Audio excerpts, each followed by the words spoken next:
Important चीज़ रह जाती है, that is your bank statement. जब रेट्स चेक करने हैं तो किस वेबसाइट से जो है वो आपने रेट चेक करने हैं। ऐसे गूगल से या लेफ्ट राइट से सुन के आपने रेट्स नहीं लगाने हैं, बल्कि वेब विद ऑफिसर्स भी वही चेक करते हैं। बिस्मिल्लाहिर्रहमानिर्रहीम, अस्सलाम वालेकुम, welcome back to my channel.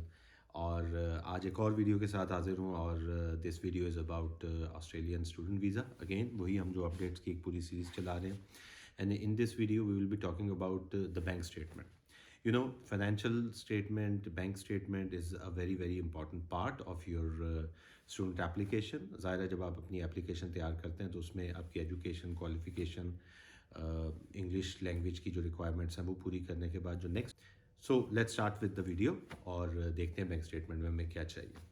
So basically हमारे पास जो लास्ट चेंज आया था इट वाज ऑन 1 अक्टूबर 2023 से। इन्होंने कुछ चेंज किया था थोड़ा सा, इससे पहले थोड़ी कम होती थी बैंक स्टेटमेंट, अब थोड़ी ज़्यादा हो गई है।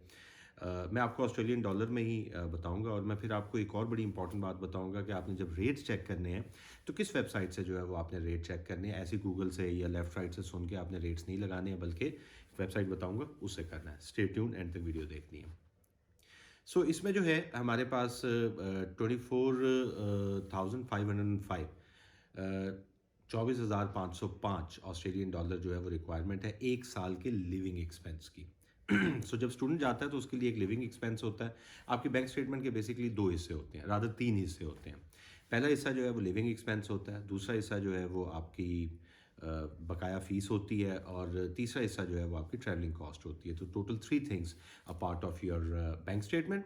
सो 24,505 Australian dollar is the requirement bank statement की, जो आपकी रिक्वायरमेंट है, प्लस जो आपने ट्रैवल की कॉस्ट अपने पास रखनी है, जो इसमें ही आप बैंक स्टेटमेंट में अपने डाल के रखेंगे, that should be $2,000 Australian dollar की ही हम बात करें। ज़ाहिर हम ऑस्ट्रेलियन वीज़े की बात करें तो डॉलर भी ऑस्ट्रेलियन है।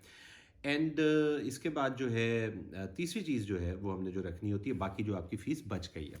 ज़ाहिर है एक साल के कोर्स की, एक साल की जो आपकी फ़ीस है उसमें से आप कुछ फ़ीस पे कर देते हैं। इन मोस्ट ऑफ द केसेस आपने जो है 50% फ़ीस पे की होती है, यानी एक सेमेस्टर की रहती होती है। सो अब हम अगर इसको मैं एग्जांपल दे के आपको बताता हूँ तो वो इस तरह से होगा कि लेट्स से कि मेरी फ़ीस जो है वो $20,000 है एक साल की। अब होगा ये कि $10,000 तो मैंने ऑलरेडी पे कर दिए, जिसके बाद मुझे COE आया। अब मैं उसके अंदर ऐड करूँगा 24,505, यानी 10,000 प्लस 24,505 प्लस $2,000 जो कि मेरे ट्रैवलिंग एक्सपेंस हैं, जो कि मैं यहाँ से जा रहा हूँ, टिकट ले रहा हूँ, और जो मेरे ट्रैवलिंग एक्सपेंस होंगे वो।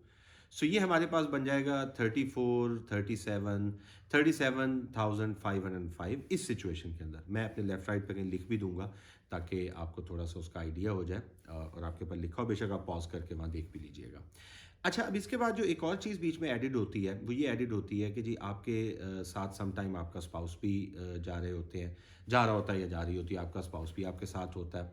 तो स्पाउस के लिए इन्होंने क्या किया, स्पाउस के लिए इन्होंने ये किया कि 35% ऑफ लिविंग कॉस्ट, यानी जो आप दे रहे हैं उसका 35% जो है उसका भी ऐड करना है। यानी जो 24,505 है उसके हिसाब से ये बन जाता है तकरीबन 8,574। मैं एग्जैक्ट बताता हूँ, 8,574। और अगर आपका एक बेबी है तो फिर 15% और ऐड कर लेना, विच इज़ $3,670। सो ये आपकी कैलकुलेशन हो गई आपकी बैंक स्टेटमेंट की। अच्छा, इसके बाद एक और चीज़ जो है वो आपने ऐड करनी होती है, ड्यूरेशन। ये बहुत इंपॉर्टेंट पार्ट है। सो आपने अपनी बैंक स्टेटमेंट रखनी कितनी देर के लिए। अच्छा, इसके लिए जो है वो एक जो जो हमारे पास तरीका होता है, व्हाट वी सजेस्ट, कि अगर तो लोन लेटर है ज़ाहिर है वो तो फ़ौरन ही आप दे सकते हैं, स्कॉलरशिप है वो आप फ़ौरन ही बता सकते हैं, अगर कोई कंपनी आपको स्पॉन्सर कर रही है वो आप फ़ौरन बता सकते हैं कि भाई आज रखा कल आपने जो है वो अपना अप्लाई कर दिया। बट एटलीस्ट 3 मंथ, और किसके नाम पे हो सकती है, आपके अपने नाम पे हो सकती है, आपके फादर या मदर के नाम के ऊपर से हो सकती है, या कोई भी जो आपका लीगल गार्डियन है उसके नाम हो सकती है।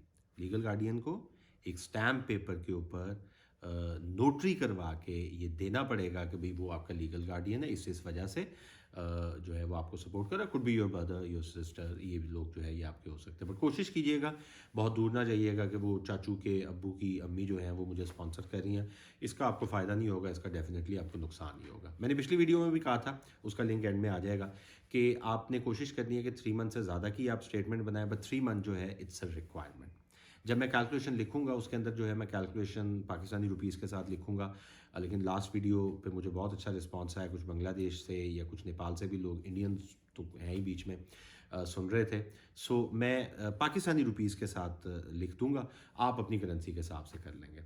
अब इंपॉर्टेंट बात जो मैंने पहले कहा था कि मैं आपको बताऊंगा वेबसाइट कौन सी है। यहाँ आपको नीचे भी लिखी हुई आ जाएगी, oanda.com, OANDA, oanda.com। oanda.com is a website जहाँ सारे लोग जाके चेक करते हैं कि आपकी एक्चुअल जो बैंक स्टेटमेंट है वो आपकी करेंसी में कितनी होनी चाहिए। In most of the cases visa officers भी वही चेक करते हैं। Thanks me later for this. कोई क्वेश्चन हो हमेशा की तरह, you can always ask your questions, I am always there. Facebook वगैरह का लिंक जो है वो इंस्टाग्राम का भी आ रहा होगा, आप वहाँ भी लाइक करके जो है वहाँ भी मुझे इनबॉक्स कर सकते हैं। और इस वीडियो को अगर पसंद आई है तो do subscribe the channel, like the video, comment ज़रूर कीजिएगा, शेयर ज़रूर कीजिएगा। Thank you very much.